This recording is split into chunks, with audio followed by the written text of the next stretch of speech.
Tawheed, the aspect of forgiveness, is it exclusive to Allah subhanahu wa ta'ala? And at the same time, there's a beautiful verse which talks about وَمَن يَغْفِرَ الذُّنُوبَ إِلَّا اللَّهِ. So how do we tie these two things together? Right. This is something that is in the essence of the Tawheed, because for a person to worship Allah subhanahu wa ta'ala alone, we know that human beings are bound to make mistakes and sins.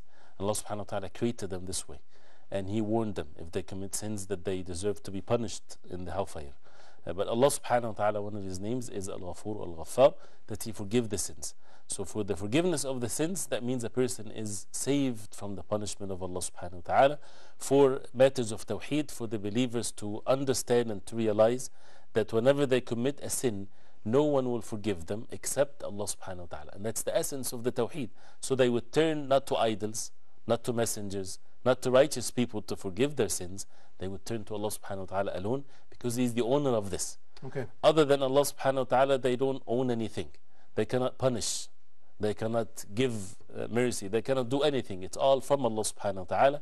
So Allah subhanahu wa ta'ala is the only one that forgives, and since that, He is the only one to be asked and for people to seek forgiveness from Him.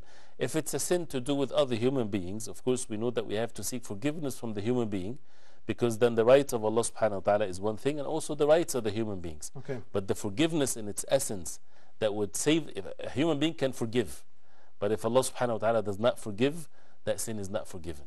Okay. So He's the most forgiver subhanahu wa ta'ala, and He's the only one for people to seek forgiveness as ibadah, as an act of worship, because it's not accepted from any other but Allah subhanahu wa ta'ala.